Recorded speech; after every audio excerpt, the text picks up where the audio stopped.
Marketing का simple सा meaning होता है कि जब भी कोई ऑर्गेनाइजेशन अपनी टारगेट ऑडियंस के साथ में, कस्टमर्स के साथ में कम्युनिकेट करना चाहती है, तो उसका सिंपल सा मीडियम होता है मार्केटिंग। मार्केटिंग के अंदर कम्युनिकेट करने की डिफरेंट वेराइटीज होती है, उस वेराइटीज के अकॉर्डिंग मार्केटिंग के डिफरेंट पार्ट्स होते हैं, जिसको हम कई बार सेल्स, प्रमोशन, एडवर्टाइजमेंट इस तरीके के अलग अलग नाम से जानते हैं। उन सबका इम्पैक्ट अलग होता है, सारे वर्ड्स का अलग अलग इम्पैक्ट और उसका मीनिंग क्या होता है वो हम बाद में समझेंगे। पहले हम ये समझते हैं कि जब मार्केटिंग कर रहे हैं तो उसका जो मीनिंग है वो क्या है, कि हमें कम्युनिकेट करना है अपनी ऑडियंस के साथ में, उन तक कोई मैसेज पहुंचाना है, उन्हें किसी बात के लिए कन्विंस करना है, या उन्हें अपने प्रोडक्ट और सर्विसेज के बारे में अवेयर करना है, किसी भी तरह का एक इंफॉर्मेशन अपनी ऑडियंस तक पहुंचाना है, वो मार्केटिंग कहलाता है। क्लियर है मार्केटिंग का मीनिंग? ये 100% डेफिनेशन नहीं है, बट जो मेन कंसेप्ट ऑफ मार्केटिंग होता है वो यही होता है। डेफिनेशन जो मार्केटिंग के वो आगे जाके मैं एक बार और डिटेल में समझाऊंगी, बट मार्केटिंग का जो कंसेप्ट होता है जिसके लिए मार्केटिंग की जाती है वो क्लियर है। यस।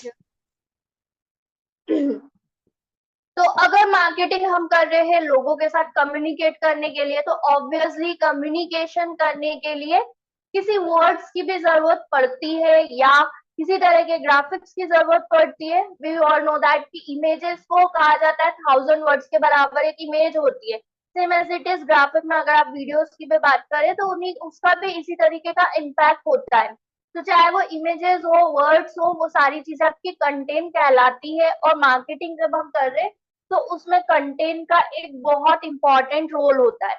तो अगर हम कंटेंट की डेफिनेशन देखें तो सिंपल सी उसकी डेफिनेशन है, something that represents your thoughts and ideas to fulfil your requirement is called content. Requirement means क्या? मे बी आप लोगों को कन्विंस करना चाहते हो सेल्स के लिए, या फिर आप उन्हें अवेयर करना चाहते हो, आप लोगों के साथ सिर्फ इंटरेक्ट करना चाहते हो ताकि पता चले लोगों की डिमांड क्या है। तो वो सारी चीज आपकी रिक्वायरमेंट कहलाएगी। और उस रिक्वायरमेंट से रिगार्डिंग अगर आपके माइंड में कोई थॉट्स है या आइडियाज है, तो उसे रिप्रेजेंट करने के लिए जो यूज किया जाता है वो कंटेंट कहलाता है। जैसे कि एग्जाम्पल के लिए अभी जब हम इंस्टाग्राम पर बार बार देख रहे हैं तो हम दो वर्ड्स मोस्टली यूज कर रहे हैं, पोस्ट और एक रील्स, या फिर स्टोरीज वर्ड यूज कर रहे हैं। तो स्टोरीज या रील्स की बात करें तो दोनों एक वीडियो फॉर्मेट होता है, और पोस्ट जब आप बोलते हो तो आपका मतलब उससे इमेज फॉर्मेट से होता है। तो यहाँ पर आप थॉट्स एंड आइडियाज किस फॉर्मेट में रिप्रेजेंट कर रहे हो, एज ए इमेज या वीडियो, तो वो एक कंटेंट का फॉर्मेट कहलाता है। बट उस फोटो के अंदर क्या है और किस तरीके का मैसेज कन्वे किया जा रहा है वो आपका कंटेंट बनेगा। लाइक एग्जाम्पल के लिए मैंने कल एक और चीज बताई थी, जब ब्राइडल वाला मैं बता रही थी तो मैंने उस समय बताया था कि कुछ फोटोज ऐसे जिसमें सिंगल फोटोज है, किसी में क्या है ग्रुप में ले रखा है, किसी में गर्ल्स का ग्रुप है, किसी में बॉयज का ग्रुप है। तो वो कंटेंट वहां पे रिप्रेजेंट थॉट्स करने के लिए ऑब्वियसली ड्रेस थी, उनके पास ड्रेस के सिवा और कुछ नहीं था। तो कंटेंट के रूप में उनके पास क्या था, उसका बैकग्राउंड, उनकी ड्रेस किस तरीके से है, या किस तरीके से वो लेडी जो भी ब्राइडल होती है वो पोज देती है, वो सारी चीजें उसके लिए कंटेंट था। वहां पे कोई वर्ड्स नहीं थे। वर्ड्स के रूप में हाँ उन्होंने उस फोटो के साथ में कैप्शन जरूर दिया था, उस कैप्शन को आप टेक्स्ट कंटेंट बोल सकते हो। बट जो थॉट्स एंड आइडियाज रिप्रेजेंट करना चाहते थे वो कई हद तक वो फोटो खुद ही कर रहा था।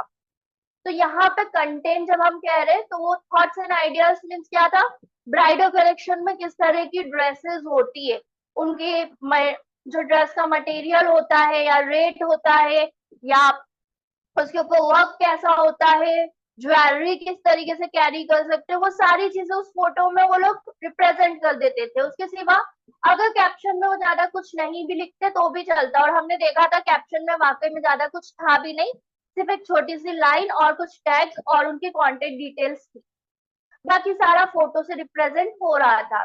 तो एक फॉर्मेट वो भी था। एंड अदर हम बाकी चीजें भी देखते, जैसे योगा वाले के लिए कहा गया था, तो योगा में काफी चीजें थी, वेलनेस टिप्स वगैरह की अगर हम बात कर रहे थे, योगा की किस तरह की करी जाती है, उसके स्टेप बाय स्टेप प्रोसीजर है, तो वहां पे वर्ड्स का काफी यूज किया गया होगा, राइट?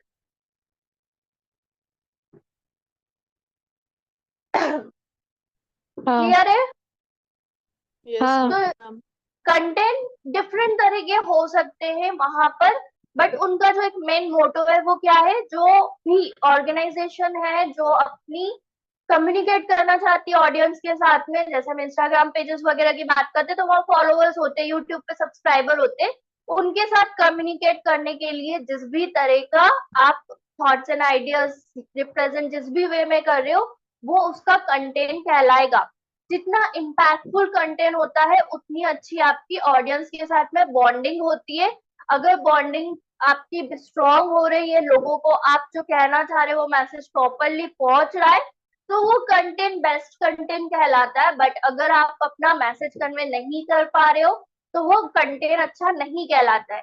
सिंपल सा, अगर मैं अभी आपको समझा रही हूँ वो चीजें आपको समझ में नहीं आ रही है तो मैंने जो वर्ड्स यूज करे हैं वो गलत है, वो सही तरीके का कंटेंट नहीं है। बट अगर मैं जो समझा रही हूँ वो मैसेजेस, वो एग्जाम्पल्स, वो सारी चीजें आपको इम्पैक्टफुल लग रहा है, आपको वो चीजें अंडरस्टैंड करने में इजी लग रही है, तो मेरा कंटेंट बहुत अच्छा है।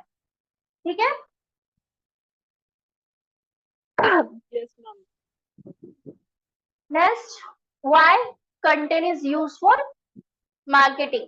तो सिंपल से जो मैंने अभी वर्ड्स यूज करे थे वही 4 वर्ड्स यहाँ पे है। एक तो लोगों को अवेयर करवाना, जिसके बारे में लोग नहीं जानते हैं, पहली चीज नहीं जानते हैं उसके बारे में अवेयर करवाना, मतलब फर्स्ट टाइम आप किसी चीज के बारे में टॉक कर रहे हो, लाइक न्यू लॉन्च कोई प्रोडक्ट हो, सर्विस हो, या न्यू ब्राइडल कलेक्शन आ रहा है, या नया कोर्स हम लॉन्च कर रहे हैं, उसके बारे में लोगों को नहीं पता है, हम बता रहे हैं, या मार्केटिंग के कोर्स में ही कुछ नया टॉपिक आया है, कोई नई स्किल्स आई है, नया टूल आया है, उसके बारे में हम बता रहे हैं, तो it may be content marketing is use for awareness. वहां पे सिर्फ और सिर्फ लोगों को अवेयर करा जाएगा। जब नई चीजों के बारे में अवेयर किया जाता है तो थोड़ा सा अगर आपकी लैंग्वेज वीक होती है या कंटेंट वीक होता है तो भी चल जाता है, क्योंकि लोगों को कुछ नया जानने को मिलता है तो वो हमेशा इंटरेस्टेड और एक्साइटेड रहते हैं। नेक्स्ट पे है to share known content with more impact words and ways. एक ऐसी चीज जो लोगों को ऑलरेडी पता है बट फिर भी उनको अभी तक उस चीज के बारे में पता होने के बाद भी आपको ऐसा लगता है कि आप उसे और बेटर वे में रिप्रेजेंट कर सकते हो, लोगों तक उसको और बेटर वे में पहुंचा सकते हो, या उसी इंफॉर्मेशन को यूज करके आप भी अच्छी ऑडियंस गैदर कर सकते हो। फॉर एग्जाम्पल हम लोग न्यूज की कल बात कर रहे थे, तो न्यूज में हमने यही बात करी थी कि बॉलीवुड न्यूज की बात कर लो या किसी दूसरी न्यूज एजेंसी की भी बात कर लो, तो हम चाहे तो वही इंफॉर्मेशन जो दूसरी ऑर्गेनाइजेशन के पेजेस पर डली हुई है उसे अपने चैनल पर यूज करके भी हम ऑडियंस को गैदर कर सकते हैं। बट उसके लिए मोस्ट इम्पॉर्टेंट है कि वही न्यूज आपको एक अलग इम्पैक्टफुल वर्ड्स में देनी होगी। फॉर एग्जाम्पल हम लोग देखते हैं फेसबुक पे, यूट्यूब पे, इंस्टाग्राम पे कई बार इस तरह की पोस्ट आती रहती है कि इस हीरोइन का इतना कैरियर रहा है, इतने साल बाद ये हीरोइन गायब हो गई, इतने इसके लाइफ में ये चीजें रही, इतने प्रोजेक्ट्स करने, या सबसे ज्यादा कमाने वाली हीरोइन ये है। इस तरीके की जो कंटेंट होता है ये बहुत रैंडम वे में हम लोग देखते रहते हैं, अलग अलग पेजेस पर यही कंटेंट रिपीटेडली आता रहता है। तो ये कंटेंट लोगों को पता तो है बट इसको अलग अलग वे में रिप्रेजेंट करके लोग बताते रहते। इवन अगर हम कोर्सेज की बात भी देखें तो कोर्सेज में भी जनरली यही होता है कि जो मेन मैकेनिज्म किसी भी चीज का होता है, चाहे वो मार्केटिंग का बोल लो या कोई अदर स्किल्स की बात कर लो, हर चीज का मैकेनिज्म एक ही होता है, बट अलग अलग ट्यूटर्स उसे अलग अलग वे में रिप्रेजेंट करके अपने ट्यूटोरियल्स चलाते रहते हैं। तो वहां पे क्या होता है, नॉलेज तो एक ही है बट उसे सिखाने का तरीका लोगों का अलग है। तो सिखाने के तरीके में अंतर क्या है, या तो उनका वर्ड्स जो है वो अलग तरीके से इम्पैक्टफुल वर्ड्स यूज करें, या उससे रिप्रेजेंट करने का जो सिखाने के लिए मेथड होती है वो थोड़ी सी अलग होगी। तो वो जो है वो तरीका भी आपका कंटेंट मार्केटिंग में यूज किया जाता है कि आप पुराने ही कंटेंट को अलग तरीके से बताना चाहते हो, इसलिए आप कंटेंट मार्केटिंग को यूज कर रहे हो। क्लियर है? इसमें कोई यस कंफ्यूजन है, कोई डाउट है? No. No, ma'am. Next, to engage people with you and your work. Simple सी चीज है मार्केटिंग। हमने ऑब्वियसली कहा कि लोगों से कम्युनिकेट करना है, तो कम्युनिकेट करने का ऑब्वियस एक रीजन हो जाता है कि हम लोगों के साथ में एक रिलेशनशिप एस्टेब्लिश करना चाहते हैं, हम उन्हें इंगेज करना चाहते हैं अपने और अपने काम के साथ।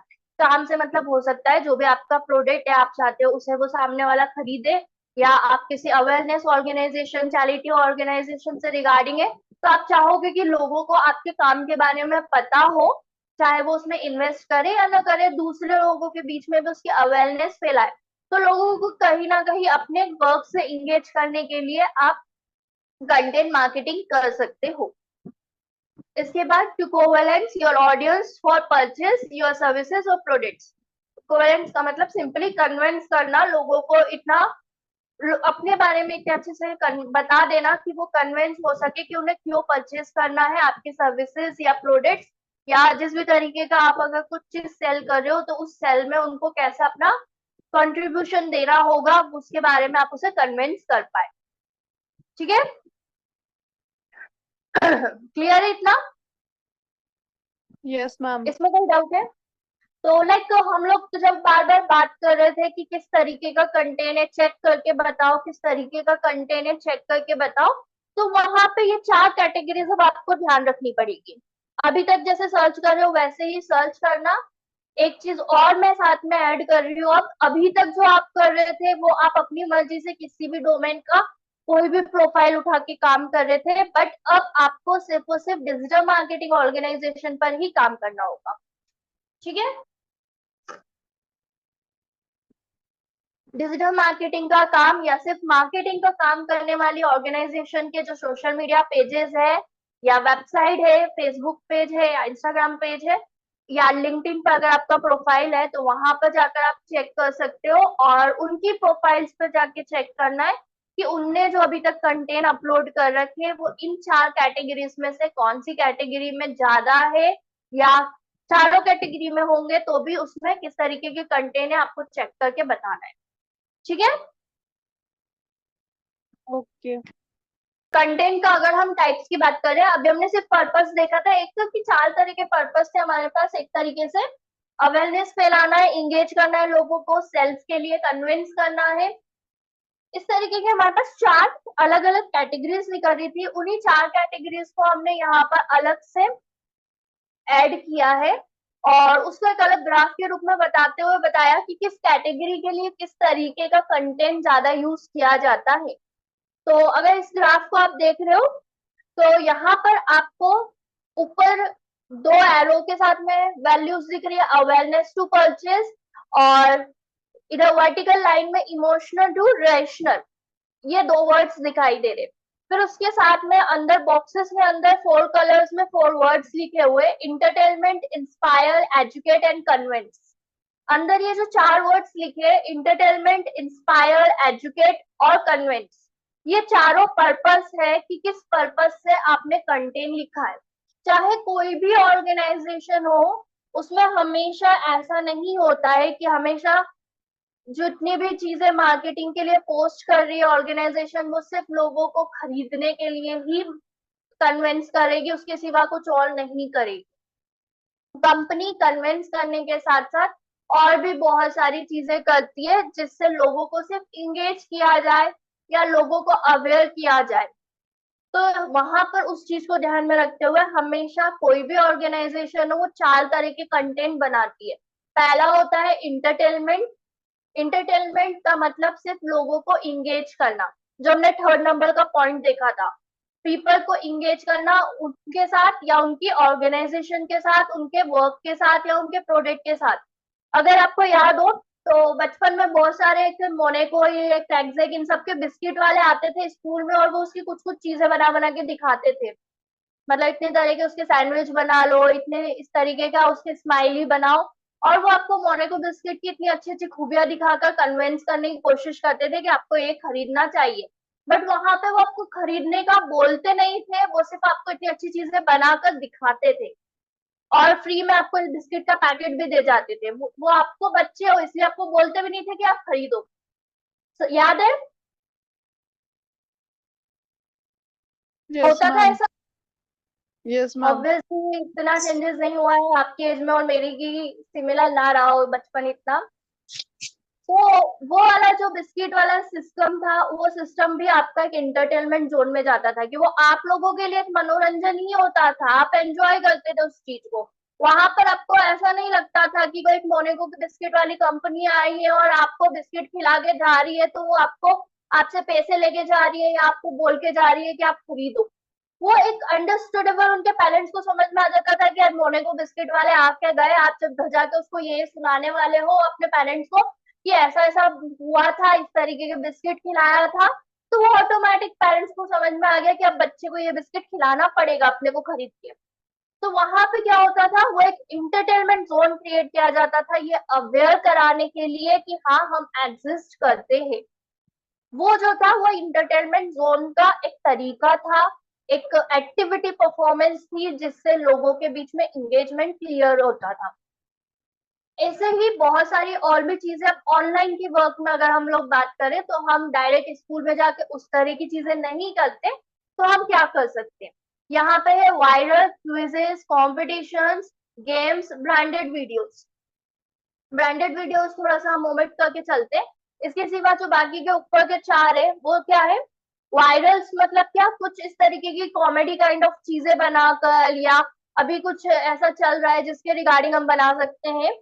जैसे अभी एग्जाम्पल के लिए अगर हम ले तो अभी करंटली क्या चल रहा है, वर्ल्ड कप अभी इंडिया जीती है, तो वर्ल्ड कप इंडिया जीती है उसके रिगार्डिंग ही हो सकता है कुछ फनी या कुछ ऐसा जिसमें इंडिया की बधाई, उनकी जो टीम रही है उसकी प्रशंसा करते हुए, उनको अप्रिसिएशन देते हुए कुछ वीडियो बने हुए हो और उसके साथ में अपनी कंपनी का लोगो और थोड़ी सी इंफॉर्मेशन ऐड करी हुई हो, वो भी वायरल हो सकता है। जितना इंगेजिंग बनाओगे कि लोगों को अच्छा लगे तो उतना ज्यादा वायरल हो जाता है। ध्यान रखना, वायरल में कुछ ऐसा इम्पैक्ट होना चाहिए जो लोगों को मजबूर करे कि आप उसे शेयर करो। 10 लोगों को शेयर करे बिना आप रह ना सको। तो वायरल कंटेंट में हमेशा कुछ एक अच्छा सा मैसेज ऐसा भी कन्वे होना जरूरी होता है कि लोग उस मैसेज को फॉरवर्ड करना पसंद करें। क्योंकि अगर सिर्फ कॉन्ग्रेचुलेशन लिख दे या ऐसे ही हम लोगों ने कुछ जोक बना दिया तो हो सकता है कि लोगों को वो पसंद ना आए और लोग शेयर नहीं करें। क्योंकि कॉन्ग्रेचुलेशन तो कोई भी टीम इंडिया का फोटो निकाल के अपनी मर्जी से कॉन्ग्रेचुलेशन लिख के बना सकता है। तो उसके साथ में कुछ ऐसा इम्पैक्टफुल मैसेज होना बहुत जरूरी है, या खुद से क्रिएटेड फोटो होना जरूरी है कि लोग वही वाला फोटो सब शेयर करने के लिए मजबूर हो जाए। क्लियर है? आ रहा है समझ में? Yes Yes, ma'am. ma'am. After that quizzes and competitions या गेम्स, तीनों चीजें बोल लो। क्विजेज में क्या होता है? क्वेश्चन आंसर्स होते हैं, जैसे अभी हमने निकाली थी मार्केटिंग क्विज, वैसे ही क्वेश्चन आंसर्स होते हैं। आप कुछ क्वेश्चंस ऐसे रखो जिसमें लोग इंगेज होने में इंटरेस्टेड हो और उसके आंसर्स देने में इंटरेस्टेड हो। आफ्टर दैट कॉम्पिटिशन्स, कॉम्पिटिशन और क्विजेस में जो डिफरेंस होता है वो ये होता है कि क्विजेस हमेशा क्वेश्चन आंसर राउंड होता है और कॉम्पिटिशन में आप अलग अलग एक्टिविटीज रख सकते हो जिसमें जो इस एक्टिविटी को बेस्ट वे में करेगा वो विनर होगा, हम कहते हैं। एंड गेम्स में और कंपटीशन में थोड़ा सा डिफरेंस बस यही होता है कि गेम्स में आपके स्पोर्ट्स टाइप ऑफ थिंग्स जो होती है वो आती है और कंपटीशन में आप किसी भी तरह की चीजें रख सकते हो। पुशअप भी चाहो तो आप उसमें रख दोगे तो चल जाएगा, बट गेम्स में पुशअप नहीं आएगा। गेम्स लाइक आप कैरम का गेम रख रहे हो, चेस का रख रहे हो, बास्केटबॉल, क्रिकेट, इस तरह की चीजें रख रहे हो तो वो गेम्स कहलाती है। बट कंपटीशन किसी भी तरह की एक्टिविटीज हो सकती है, जो हम मैरिजेस में देखते हैं वो भी कंपटीशन होती है। तो कंपटीशन किसी भी तरह की हो सकती है जहाँ पे दो लोगों को आपस में कॉम्पिट कराया जा रहा है या दो से ज्यादा लोगों को कॉम्पिट करा के फर्स्ट सेकंड थर्ड हम लोग विनर्स निकाल रहे हैं। तो इस तरह की जो एक्टिविटीज है वो आपकी कंपटीशन कहलाती है। सबसे ज्यादा जो चलता है वो होता है मैराथन। मैराथन एक सबसे ज्यादा मार्केटिंग का बहुत अच्छा तरीका बना बैठा है। जितनी भी थोड़ी सी भी बड़ी कंपनी होती है वो अपनी मार्केटिंग करने के लिए मैराथन ऑर्गेनाइज करती है, जो भी एक कंपटीशन का रूप भी है। जो सबसे पहले मैराथन कंप्लीट करता है उसको कोई अच्छा सा प्राइज भी दिया जाता है। सेकेंडली, जितने भी मैराथन में लोग पार्टिसिपेट करते हैं सबको अपने ऑर्गेनाइजेशन की टी शर्ट्स प्रोवाइड की जाती है, उनके बारे में फेसबुक वगैरह पे हर जगह पे पब्लिसिटी की जाती है। तो ऑटोमेटिक वो उस जो भी उनकी ऑर्गेनाइजेशन होती है उसकी अवेयरनेस प्लस इंटरटेनमेंट दोनों काम एक साथ कर पाते। क्लियर है? Yes. Yes, ma'am. So competition के और भी ऐसे तरीके होते हैं जो आप लोगों को अभी मैंने टास्क दिया उसके अंदर आपको सर्च करके बताना रहेगा कि किसी ने ऐसे एक्टिविटीज परफॉर्म की है या नहीं की है तो उनका कंटेंट किस टाइप का है। और जितना डीपली जाकर आप रिसर्च कर पाओगे उतना आपके लिए बेनिफिशियल होगा। ऊपरी तौर पे करने की कोशिश मत करना जैसे अभी तक कर रहे हो। नेक्स्ट पे आते हैं इंटरटेनमेंट के बाद है एजुकेट। इंटरटेनमेंट में हमने क्या किया, हमने लोगों का मनोरंजन के बारे में ज्यादा सोचा है। हमने लोगों को अपने प्रोडक्ट सर्विसेज या ऑर्गेनाइजेशन के बारे में ज्यादा कुछ नहीं बताया है। सिर्फ उसका नाम बताते हुए हमने बोला है कि हम ये करते हैं।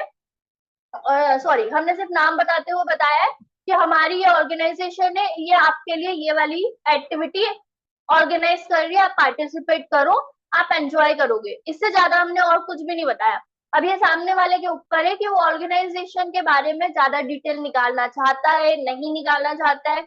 डिटेल निकालने के बाद वो इंटरेस्टेड फील होता है उसको, तो वो आगे कुछ खरीदना चाहता है नहीं चाहता है, वो सामने वाले के ऊपर है। वो सिर्फ और सिर्फ इंटरटेनमेंट के थ्रू लोगों को अवेयर कर रहा है कि वी आर एग्जिस्ट, हम लोग यहाँ पर मार्केट में हैं, ये बताने की कोशिश होती है इंटरटेनमेंट से। बट अगर हमने कहा लोगों को इंटरेस्ट होगा तो वो और जानने की कोशिश करेंगे, तो वो और जानने की कोशिश करेंगे तो हमें एजुकेट कंटेंट भी बनाना होगा जहां पर हम लोगों को ये बता पाए कि एक्चुअली में हम लोगों की ऑर्गेनाइजेशन क्या काम करती है, अगर हमारे पास कोई प्रोडक्ट एंड सर्विसेज है तो उसके बारे में और क्या डिटेल्स है। वो सारी चीजें बताने के लिए जो एक नॉर्मल वे में लोगों को सिर्फ एजुकेट करने के लिए रिक्वायर्ड होता है वो होते हैं आर्टिकल्स, ब्लॉग्स या guest post, then e books, infographics, press release, guides and trend reports. Press release तक ठीक है, उसके बाद गाइड्स एंड ट्रेंड रिपोर्ट्स जो है जो बहुत ज्यादा बिजनेस डोमेन में होता है, तो ये हम डायरेक्टली जो हमारे सोशल मीडिया पेजेस या वेबसाइट होते हैं उस पे नॉर्मल उस पे नहीं डालते हैं। जहां पर एकदम इम्पोर्टेंट होता है कि शेयर होल्डर्स जो है वो या इन्वेस्टर्स जो है वो जाके चेक करे, तो उसका एक अलग कॉलम कुछ कंपनीज रखती है, कुछ नहीं करती है। सोशल मीडिया पोस्ट पे तो आपको गाइड्स एंड ट्रेंड रिपोर्ट्स जहां तक होगा नहीं मिलेगी। इसके सिवा आर्टिकल्स, ब्लॉग्स, इन्फोग्राफी आपको सोशल मीडिया पेजेस पे इजीली मिल जाएगी। प्रेस रिलीज जो होती है ये सिर्फ न्यूज एजेंसीज को प्रोवाइड की जाती है, ये खुद के चैनल पर नहीं अपलोड की जाती है। ठीक है? क्लियर है? Yes. Yes. इन्फोग्राफी क्या होता है ये मैं कल के सेशन में डिटेल में बताऊंगी और बाकी चीजें भी क्या होती है वो डिटेल में बाद में बताऊंगी। अभी जिसमें पर्पस बता रही हूँ आज के जो भी होमवर्क है उसमें पर्पस के बेसिस पर आप कंटेंट चेकआउट करना। दो चीजें देख ली हमने। इंटरटेनमेंट में लोगों को सिर्फ हमने बताया कि हम एग्जिस्ट करते हैं। अगर आपको ज्यादा डिटेल चाहिए तो एजुकेट कंटेंट भी आपके पास अवेलेबल होगा, आपको वो कंटेंट देखना है, आपको हमारे बारे में और इंफॉर्मेशन मिल जाएगी। अब हमने मोर इन्फॉर्मेशन तो बता दी बट फिर भी लोगों को इंस्पायर करना होता है कि आपको खरीदना ही है, तो हम लोग क्या करते हैं जो हमारे एडवर्टाइजमेंट वाला जो क्वेश्चन होता है अब आता है वो इंस्पायर पे।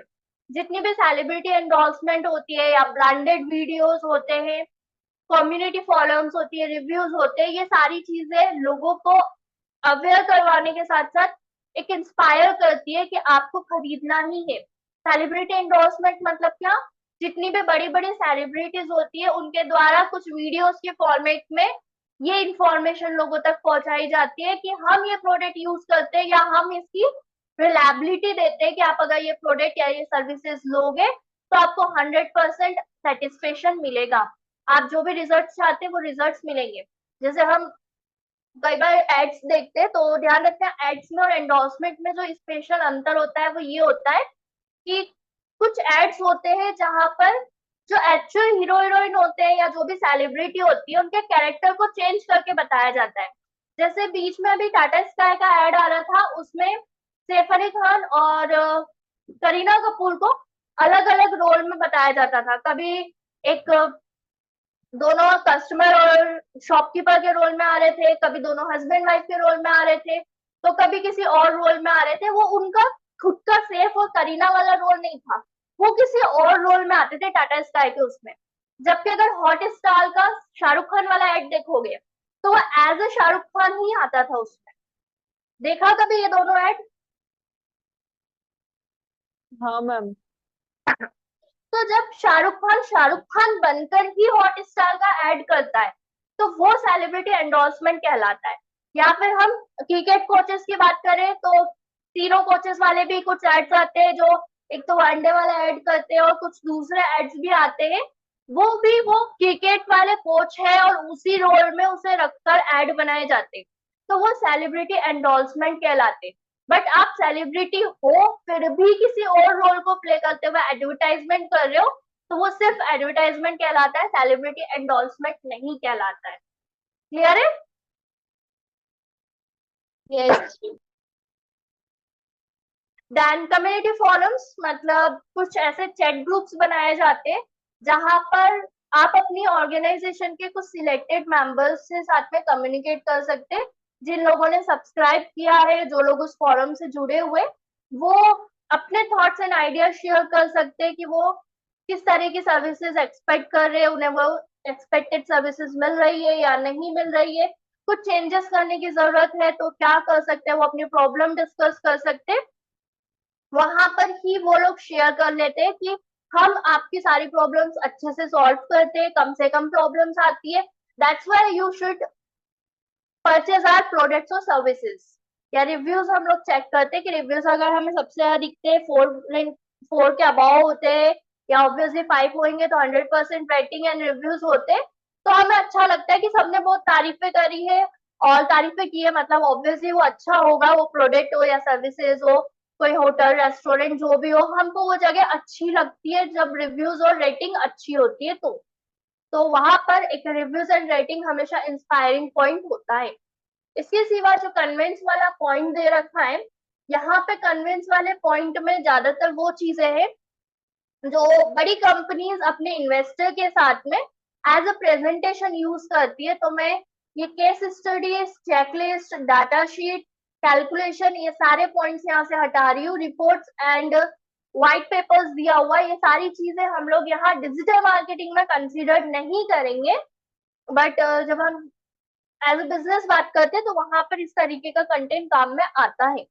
इसके सिवा जो है वो क्या है, प्रोडक्ट फीचर्स। कुछ वेबसाइट्स पे भी आप देखोगे वो अपने प्रोडक्ट्स को अच्छे से फीचर्ड करते हैं, जैसे हमने रेंटल वाले वो देखे थे, सॉरी रेंटल नहीं, रियल्टर वाला जितना भी प्रोडक्ट वहां पे दे रखी थी प्रॉपर्टीज, उन प्रॉपर्टीज के साथ में उन्हें पूरी डिटेल दे रखी थी कि उस प्रॉपर्टी का कितनी लेंथ है, कितना उसका एरिया है, कितने फीचर्स है और क्या रेट है। अगर उसको अच्छे से डिटेल्ड कर रखा है तो वो आपका कन्विंस करने में हेल्प करता है, अगर वो डिटेल्ड है। रियल्टर वाले में फिलहाल इतना डिटेल्ड नहीं था। आफ्टर दैट डेमो वीडियोस, अगर वो अच्छे से पूरा उसको जो भी प्रॉपर्टी थी उस प्रॉपर्टी को अच्छे से रिकॉर्ड करता, एक एक जगह उस घर के अंदर की एक एक चीजें जो थी वो अच्छे से रिकॉर्ड करके बताया जाता। घर का जो टूर बोलते हैं हम, होम टूर, उससे प्रॉपर दे रखा होता कि किस तरीके से एक एक चीजें बनी हुई है, वहां पर किस तरीके का फर्निश कर रखा है, उससे क्या क्या इक्विपमेंट्स लगा रखे हैं, किस तरीके के बेडरूम बने हुए हैं, कैसा लिविंग रूम है, वर्टिनेशन कैसा है, सारी चीजें अगर अच्छे से डेमो करके वो दिखाता तो दैट्स फॉर डेमो वीडियो। वो वीडियो के थ्रू है। एंड इंटरेक्टिव वीडियो में होता है कि सामने वाले को वहां पर ले जाकर दिखाया जाए या लाइव रिकॉर्डिंग करके उसको एक एक चीजें वो जो बोलता जाए वो दिखाते जाए। इंटरेक्टिव डेमोस वो कहलाते हैं, जहाँ सामने वाले की भी सुनी जाए, ऐसा नहीं कि वीडियो बनाकर कहीं अपलोड कर दिया। इंटरेक्टिव में सामने वाला कम्युनिकेट करता जाए और आप उसको डेमो देते जाए, वो कहलाता है इंटरेक्टिव डेमोस। वेबिनार जो होते हैं, वेबिनार में अंदर आपको सिर्फ एक सेशन टाइप में लेना होता है, उसके अंदर आप सारे लोगों की जो क्यूरीज वगैरह होती है उसे एक सेशन के रूप में, एक ट्रेनिंग पोर्शन के रूप में बताते हो, वो कहलाता है वेबिनार। क्लियर है? यस सारे क्लियर है? ठीक है। तो आज के होमवर्क में आपको जो मैंने कहा डिजिटल मार्केटिंग की जो कंपनीज हैं उनके प्रोफाइल्स पे जाके चेक करना है कि इसमें से किस तरीके का कंटेंट उन्होंने यूज किया है। जिस भी कैटेगरी का कंटेंट यूज किया उसमें भी डीप में आपको चेक करना पड़ेगा कि किस तरह की चीजें है। क्विजेस है तो क्विजेस किस टाइप की है, कंपटीशन है तो किस तरह की कंपटीशन है, सेलिब्रिटी एंडोर्समेंट है तो हर बार एक ही सेलिब्रिटी यूज कर रहे या अलग अलग सेलिब्रिटीज यूज कर रहे, इस तरीके से डीप में देखकर आपको बताना है। ठीक है? Yes, ma'am.